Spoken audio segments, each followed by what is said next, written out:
You enter life from your mum in the freezing Arctic waters surrounded by chunks of floating ice. First mission is immediate. Swim straight up through the icy water and take your first breath. Oh, and you better be quick about it. The surface is about 20 feet away and you've got lungs screaming for air. The moment you're born, your mom stays close, gently nudging you upward. The first gulp of Arctic air burns your lungs, but you did it. Back underwater, your stomach is already demanding attention. You nudge closer to mom, finding her milk that's thick as cream, perfect for helping you pack on the blubber since you'll need it in these frozen waters. But even mealtime isn't simple here.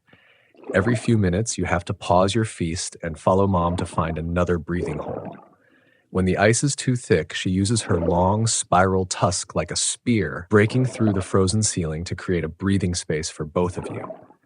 Your eyes are still adjusting to this weird world of light and shadow. That dark shape in the distance, is it just another ice chunk or something hungrier? Oh, you spot it, a massive dark shape gliding through the water. Your tiny heart nearly stops at the sight. An orca, 3 times bigger than your mom and basically the ocean's apex predator. Even at just a few days old, you know that dark shape means death. Mom positions herself between you and the killer whale, her tusk pointed forward like a spear. It's brave, but also hopeless. An orca could easily tear a narwhal apart if it wanted to. But today, luck is on your side. The killer whale, probably having already eaten and not wanting to deal with an angry mom's tusk, slowly turns and disappears into the murky blue. You've just had your first close call and learned an important lesson.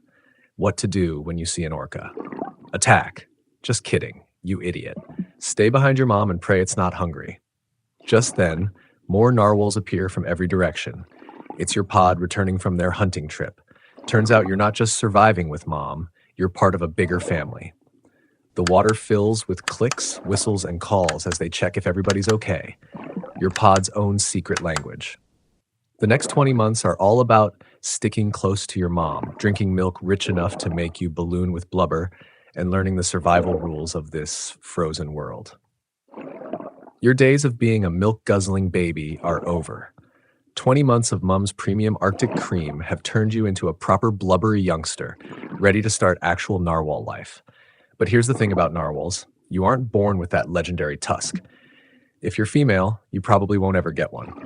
Only a lucky few do. But being male, at least you have something to look forward to in the future. Right now, though, you've got bigger problems than wondering when your face sword will show up. First up, learning to dive deep. And not just deep, we're talking about plunging thousands of feet into pitch black water. Why? Because that's where dinner lives. Your pod is teaching you the art of deep diving, but your first attempts are pretty embarrassing. While the adults disappear into the abyss for 25 minutes at a time, hunting for halibut and cod in the depths, you're barely managing 5 minutes before rushing back up for air. Speaking of air, remember how mom used to break breathing holes for you with her tusk? Well, now you're on your own, tuskless, and trying to figure out where the next air hole might be. You have to learn to find those rare gaps in the ice sheet, or it's game over. But nature didn't leave you completely helpless. You're developing something special, the ability to see in absolute darkness. One day, as you're swimming through the black water, you sense something moving nearby. Not with your eyes. You can barely see your own fins, but somehow you just know it's there. A tasty squid, floating just out of reach. Your first attempts at catching it are about as graceful as a drunk penguin. Eventually, you figure out how to use this sixth sense to track your prey. After a few attempts, you finally catch it. Hasty. You're getting better at this hunting in darkness thing. After about a year of practice, something starts happening. A tiny bump appears on your upper lip, smooth and shiny. Your tusk is finally starting to grow, and even though it's barely longer than your flipper right now, you're already practicing your best unicorn pose. One day, while hunting in the depths alone, feeling pretty confident with your baby tusk, you spot a Greenland shark. It's young, like you, about your size, probably also on its first solo hunting trips. Your heart races, but something else kicks in too. A desperate need to prove yourself. The shark circles closer, sizing you up. You point your small tusk forward, trying to look intimidating, though you probably look more like a kid wielding a plastic sword. The shark lunges. You dodge and swing your tusk, managing to scratch its side. It comes back for another pass, this time grazing your fin. The water fills with both your blood as you spin and dance in this dangerous underwater ballet. Just when you're both exhausted, a deep, powerful clicking sound echoes through the water. An adult narwhal, one of your mom's friends, emerges from the darkness. The shark decides that this part is getting too crowded and disappears into the deep. "Look how I fought it off," you brag, trying to hide how much your fins are shaking. Your mom's friend gives you a gentle nudge, the narwhal equivalent of a pat on the back, but her message is clear. "Nice spear, kid, but maybe wait until that tusk is full grown before picking fights." The next 5 years pass in a blur of hunting, growing, and learning. Your once tiny tusk now stretches an impressive 8 feet forward, and your body has bulked up to match. These days, you're cruising the Arctic waters with your own pod, 15 to 20 other narwhals, including some males sporting tusks just as impressive as yours. Together, you've carved out your own territory in these icy waters. Most predators don't dare to come near a group of narwhals with spears on their faces. Speaking of predators, there's one that still gives you nightmares: orcas.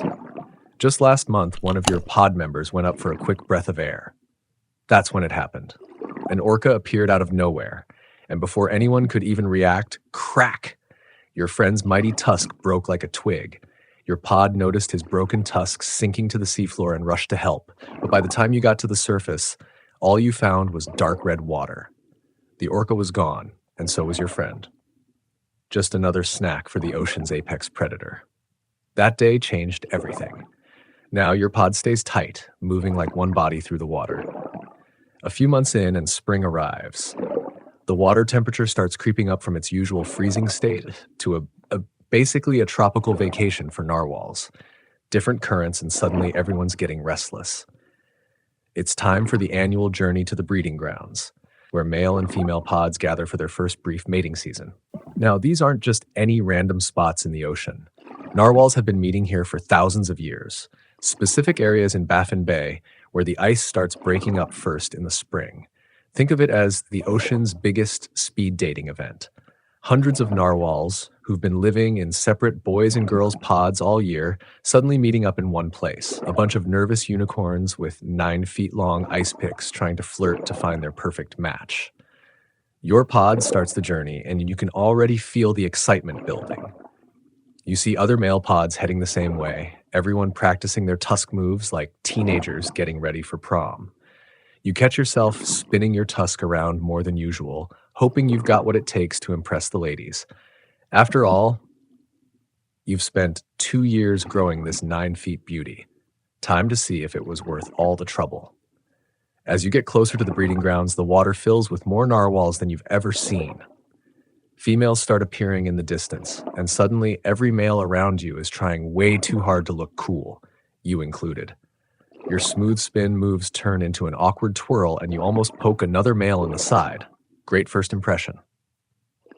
Suddenly, you spot her, a female narwhal gliding through the water with the grace of an underwater ballet dancer. In your rush to show off your magnificent tusk, you manage to tangle it with another males who had the same idea. The whole breeding ground looks like an underwater talent show gone wrong. Males diving deep, showing off their tusks, trying to look impressive. You attempt your own special move, a perfect spiral swim you've been practicing for months. It's going great until, oh wait, is she even watching? Nope.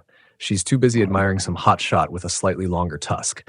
Just when you're about to give up and label yourself as the most awkward narwhal in the Arctic, something unexpected happens. Another female notices your failed attempts at being cool and actually seems amused. Turns out some ladies prefer a guy who can make them laugh, even if it's by accident. Your spring romance lasts just a few days. You hang out, show off your moves, mate, and that's it. Back to living separate lives. That's just how narwhals roll. No family picnics or daddy-daughter days here. Here's a fun fact about narwhal family life. It basically doesn't exist. Males and females only meet during spring breeding season, spend a few days together, then go their separate ways. The females raise any babies on their own in their all-girl pods. You just go back to hanging out with your bachelor pods, probably bragging about your breeding season adventures. This is how life goes on in Narwhal's world. Nowadays, the Arctic is changing. The ice patterns aren't what they used to be, and the waters feel different each year. But narwhals have survived here for millions of years, and as long as there's deep water, fish to hunt, and ice to break through, you'll keep living your best unicorn whale life. After all, being one of the ocean's biggest mysteries has its perks. Humans still can't figure you out, and honestly, that's just how you like it.